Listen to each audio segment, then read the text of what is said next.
Shambhu girls hostel NEET छात्रा कांड आप सभी को याद होगा। जब ये कांड सामने आया तो तमाम बिहार के राजनीतिक गलियारों में भूकंप सा आ गया। हर दिन मीडिया का, चाहे वो प्रिंट मीडिया हो चाहे वो इलेक्ट्रॉनिक मीडिया हो, हर दिन शंभू गर्ल्स हॉस्टल नीट छात्रा मुद्दे पर ही बात हो रही थी। इन तमाम मुद्दों पर अभी क्या कुछ हुआ, वो कार्रवाई कितनी आगे बढ़ी, छात्रा को और उसके परिजनों को क्या न्याय मिल पाएगा, इन तमाम मुद्दों पर हम बात करेंगे। पटना हाईकोर्ट के वरीय अधिवक्ता हैं डॉक्टर कौशलेंद्र नारायण सर, बहुत बहुत स्वागत है आपका। धन्यवाद सर। लगातार सुर्खियां बटोर रहा था नीट छात्रा कांड। शंभू गर्ल्स हॉस्टल के मालिक को भी बेल मिलने की बातें हो रही थी। लगातार कहा जा रहा था कि जो सीबीआई है वो शंभू गर्ल्स हॉस्टल के मालिक जो हैं मनीष रंजन, उनको बेल मिल जाए, इसके बारे में भी लगा हुआ था। मतलब भ्रम की स्थिति बनी हुई है। आम आदमी को पता नहीं चलता है कि कोर्ट परिसर के अंदर में क्या हो रहा है, माननीय न्यायालय में क्या हो रहा है। इन तमाम मुद्दों पर क्या अभी वर्तमान में अपडेट है, इसके बारे में हम चाहेंगे कि आप हमारे दर्शकों को और बिहार की जनता को अवगत कराएं। सर्वप्रथम तो मैं धन्यवाद आपको देता हूं कि इस ज्वलंत मुद्दा पर और आज की जो सिविल कोर्ट में पॉक्सो कोर्ट में कार्रवाई हुई है उसको आम जनमानस में ले जाने के लिए, हमारा लीगल विचारधारा को ले जाने के लिए हम तक पहुंचे हैं। इसके लिए मैं शुक्रिया भी अदा आपको कर रहा हूं, आपके चैनल ब्रेकिंग बिहार को। रही बात, एक चीज मैं कहना चाहता हूं, सबसे बड़ी मुद्दा यह है, इसको आप स्पष्ट रूप से मान लीजिए कि सीबीआई और एसआईटी दोनों ने केस को पी गया और मनीष रंजन को बेल दिलाना चाहती है। आज मैं बता रहा हूं, ऑनरेबल जस्टिस राजू राय जी के बेंच में मेरा 34 सीरियल पर केस था। ठीक उसी समय लगातार साइलेंट में मोबाइल रखना पड़ता है कोर्ट में, लगातार हमको फोन आ रहा था। तो हमने फोन को उठाया, बाहर निकल के बोला कि क्या, कौन? तो भैया आप यहाँ नहीं आइएगा सिविल कोर्ट में सर, आप नहीं आइएगा। कल कौन आप हैं? तो हम नीट छात्रा जो मरी है उसके हम फूफा लगते हैं, मेरा बहबलपुर घर है कुर्था के पास। हम कहे हम तो इसमें हैं नहीं से, उसमें तो दूसरे वकील सिविल कोर्ट में कर रहे हैं। लेकिन फिर भी उस कम से कम 10 बार फोन किया, रोने लगे फोन पर। तो हम कहे कि नहीं हम आ रहे हैं। हम यहाँ से जल्दी जल्दी केस किए और चले गए। जब गए तो रियल है कि मैं पावर पर तो था नहीं, लेकिन मैंने कहा ऑनरेबल कोर्ट से, जब सीबीआई के वकील से और एसआईटी से पूछा जज साहब ने कि क्या मैं बेल तो दे देता हूं, आप लोगों को कोई आपत्ति है या नहीं है? आप कह रहे हैं कि मनीष रंजन को बेल दे दिया जाए। तो हमने कहा कि हुजूर मेरी बातों को भी सुना जाए। तो उन्होंने एक टिप्पणी भी किया, क्या आपको पावर है? लेकिन पावर नहीं है, लेकिन मैं नीट छात्रा जो है पीड़िता के परिवार के, उसके फूफा के कहने पर मेरा कॉल डिटेल देखा जाए, 10 बार उन्होंने फोन किया तो मैं यहाँ आया हूँ, इसलिए मेरी बातों को तो सुना जाए। मैं एक विंग लॉयर, एक जिम्मेवार नागरिक हूँ। लॉ फील्ड में अभी है कि हम अपनी बातों को रख सकते हैं आपके सामने इस तरह के मुद्दे में, भले हमारा ऑन रिकॉर्ड नहीं वहाँ रखा जाए, रिकॉर्ड पर नहीं लिया जाए, लेकिन एक केस को बे मिलेगा, सकारात्मक बे मिलेगा, पीड़िता के न्याय को मिलेगा। तो उन्होंने कहा कि ठीक है 4-5 मिनट आपको समय हम दे रहे हैं, कल की डीपली ऑब्लाइज हुजूर। तो मैंने सर्वप्रथम कहा कि पूछा जाए हुजूर कि क्या सीबीआई मनीष रंजन का स्टेटमेंट रिकॉर्ड की है आज तक? शंभू गर्ल्स हॉस्टल का जो मालिक है, बिल्डिंग का सरगना है, जिस तरह से पंजाब का सोनू पंजाबन सेक्स रैकेट चलाता था और बिहार और पूर्वोत्तर भारत का, पूर्वांचल का सेक्स रैकेट का सरगना ये मनीष रंजन, क्यों नहीं लिया सीबीआई और एसआईटी ने इसका स्टेटमेंट? रिमांड पर पुलिस क्यों नहीं ली? तब उन्होंने कहा कि इसे हाँ यह बात है। फिर हमने कहा कि क्या पीड़िता जब 4:59 पर निकली है हॉस्टल से, तो उस समय जो उसका कपड़ा है, वो कपड़ा के बारे में वर्णन की है एसआईटी और सीबीआई?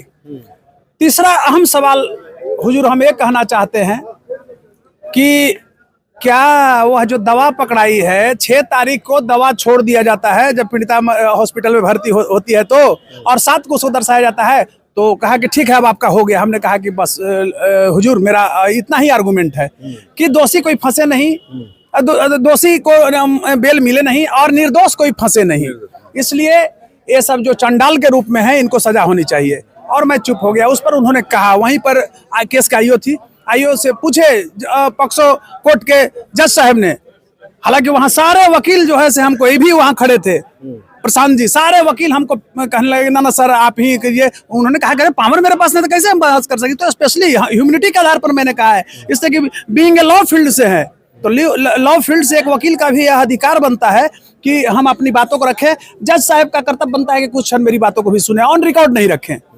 तो इसी बीच मैं बता रहा हूं, उन्होंने कहा कि क्या 6 तारीख को दवा बरामद हुई थी?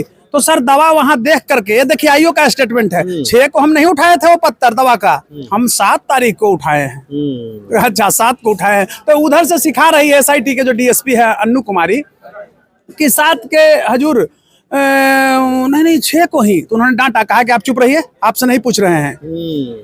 अब रही बात, एक अहम मुद्दा मैं आपको बता रहा हूँ, एक शब्द, मतलब मैं आपको बीच में टोक रहा हूँ, दावा किस तारीख को उठी उस पर भी एक मती लोग नहीं है। कैसे मती हैं? वो तो फैब्रिकेटेड न है। अच्छा। वो तो फैब्रिकेटेड है। SIT CBI तो ये केस को पी गई है। रही बात, एक और मैं अहम सवाल बता रहा हूँ, पीड़िता के वकील सुरक्षा की मांग कर रहे थे।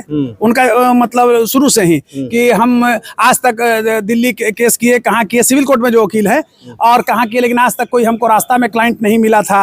और क्लाइंट रास्ता में हमसे क्लाइंट पूछ रहा है कि इसे ब्रीफ हम देंगे, तो जज साहब ने कहा कि इस पार्ट को छोड़िए, ये सुरक्षा का पार्ट है, कुछ भी होगा बिहार सरकार फंसेगी, और बेल पर आइए। तो बेल पर उन्होंने कहा कि आज हम नहीं, कल के बारे में हमने हालांकि ये बात कहा था कि इसको लंबा समय लिया जाए। कल कैसे इसमें कुछ काउंटर हमको डालना है, सप्लीमेंट्री डालना है, तो एक दिन में कैसे होगा? हम बता तो सकते हैं पीड़िता के परिवार को। बाहर में निकले पीड़िता के परिवार ने मुझे कहा कि सर हम किसी भी हालत में हाईकोर्ट अभी हम लोग पहुंचेंगे 4-5 बजे के बाद, और चाहते हैं कि इसमें और वकील लोग ये हो। हमने कहा कि दरवाजा खुला है आपके लोगों के लिए, और मनीष रंजन को बेल कभी नहीं होगा। मनीष रंजन एक दरिंदा है, और इस केस को शुरू से मैं देखा हूं, लड़ा हूं, तो हमारी मानवता शीर्षक कर रो पड़ी है। मेरे अंदर दुख है, क्षोभ है और मौत सी मायूसी है कि कैसे एक अपराधी को SIT और CBI हंसते हंसते बेल दिलवाना चाह रही है, और हम लोग तमाशा देख रहे हैं, मजबूरी है। तो एक चीज और मैं बता रहा हूं, बड़ा ही अमानवीय लगा कि SIT और CBI ये दोनों के आईओ ने जिस तरह से मनीष रंजन को फेवरेट कर रहे हैं, तो यह निश्चित ही है कि यहाँ भी न्याय वो लोग बेचवाना चाह रहे हैं। और CBI का जो वहाँ DSP आ रहे हैं, DSP स्तर के जो पदाधिकारी हैं, उनको तो कुछ आता ही नहीं है, वो तो खाली फाइल लाते हैं, किसी अपने वकील को ऐसे दिखाते हैं, एक शब्द नहीं जवाब दे पाते हैं। आईओ जो है DSP स्तर के, और एक जो आईओ है कौन कुमारी, नाम हम थोड़ा भूल रहे हैं, वो भी कुछ नहीं बता पा रही है। आपको लगेगा कि ये एकदम तथाकथित ये सब मामला बन रहा है। कौशलेंद्र जी, हम आपको बीच में रोकना चाह रहे हैं। बीच में पीड़िता के परिवार ने भी आरोप लगाया था, उसकी मां ने आरोप लगाया था कि हमको बुलाकर कहा गया कि आप मान लीजिए कि आपकी बच्ची ने आत्महत्या की है। तो क्या लग रहा है कि अभी भी पुलिस वाले, SIT और CBI जो है, तमाम लोग जो है अभी इसी बिंदु पर काम कर रहे हैं क्या? देखिए, मैं शुरू से ही कहा था कि यह बहुत हाई प्रोफाइल मामला है, एक सिंडिकेट है, सेक्स रैकेट का सिंडिकेट है। और जब तक हम वैज्ञानिक तरीके से अनुसंधान कर करके और सिंडिकेट तक नहीं पहुंचेंगे, तो एक मनीष रंजन का, अभी 50 मनीष रंजन जैसा दरिंदा इस पटना शहर में खड़ा है। तो पहली प्राथमिकता हमारी है कि एक दरिंदा जो मिला है मनीष रंजन, यहीं से शुरू कीजिए। मैंने ये भी कहा कि यहाँ आर्थिक अपराध इकाई है, इसकी संपत्ति के अभी तक क्यों नहीं है SIT और CBI ने जांच कर, एक मामूली आदमी को जांच करवा दे रहे हैं लोग, तो इसकी संपत्ति की जांच करें। कौन सा आसमान में छेद हो गया था, बड़ा फट गया था, ये मंडल इसी के घर में गिरता होगा जो बांधा होगा। ये 100 करोड़ का आदमी हो गया है, 44-55 को बिल्डिंग बना लिया है, 15,000 के नौकरी करने वाला एक ड्राइवर। तो कहीं ना कहीं ये सेक्स रैकेट का धंधा करता था। जिस तरह से सोनू पंजाबन किया बिहार के लिए, पूर्वांचल के लिए, पूर्वोत्तर भारत के लिए, ये अगर एक बहुत बड़ा एक कलंक है मनीष रंजन, ये बहुत बड़ा सरगना है, सेक्स रैकेट चलाता है और उससे अकूट संपत्ति कमाया है। और इसमें जिसको वो लाभान्वित किया है, जिसको उस धंधे से जोड़ा है, चाहे वो राजनेता हो, अफसर हो, बिजनेसमैन हो, वो सारे लोग फंस रहे हैं। हाई प्रोफाइल मामला है, इसलिए इस केस को उन लोगों ने चाटना शुरू कर दिया है, चटवा दिया है। तो सुरेंद्र जी, एक चीज और भी देखा जाता है कि न्यायालय में मामला जाता है, धीरे धीरे उसकी धार भी कमजोर हो जाती है और मामला लंबा खींचता चला जाता है। तो क्या लगता है कि इस केस में पीड़ित पक्ष को जो है जल्द से जल्द न्याय मिले? क्योंकि मुझे लगता है कि देरी से मिला हुआ न्याय या बहुत समय के बाद मिला हुआ न्याय, क्या वो उतना? देखिए सुमन जी, आप वरिष्ठ पत्रकार हैं, मैं एक चीज कहना चाहता हूँ कि जब किसी भी केस को, किसी भी घटना को पॉलिटिकलाइज बनाइएगा, तो उसका तो यही धंधा ही होगा। ये निडरता के साथ, ब्रेवरी के साथ, फाइटिंग स्पिरिट के साथ इस केस को लड़ने की आवश्यकता है। और हम चाहते हैं कि मनीष रंजन जैसा दरिंदा सलाखों के अंदर रहे, सड़ जाए, उसके आजीवन कारावास हो पॉक्सो एक्ट के तहत। अब तो पॉक्सो एक्ट लिए, देखिए दुर्भाग्य है कि पॉक्सो एक्ट का आदेश हुआ है, अभी तक कोर्ट में ये लोग लगाया नहीं है पॉक्सो एक्ट, वहां के पीपी को लगाना चाहिए। तो मैं कहना चाहता हूं कि मतलब जब पूर्ण रूप इतना से- हाई प्रोफाइल मामला है, इसकी गूंज बिहार से बाहर सुनी जा रही है, फिर भी लग नहीं रहा है कि तमाम मापदंडों को सही ढंग से पूरा किया जा रहा है। मैं एक बात आपको कहना चाहता हूं, बड़ा हंसी आता है, शर्म आती है, मानवता शीर्षक कर रोती है कि पूरी तरह से यह फैब्रिकेटेड मामला है। और इस रूप में कहूंगा कि इस केस में कॉन्स्टिट्यूशनल ब्रेकडाउन करा दिया है एसआईटी और सीबीआई ने, जो बड़ा ही शर्मनाक है। जितनी निंदा की जाए वो कम होगी। पीड़ित पक्ष के लिए क्या कहेंगे, बिहार की जनता को आप क्या संदेश देना देखिए, पीड़ित पक्ष का कल भी सुनवाई है, मनीष रंजन का बेल पर कल का डेट रखाया है।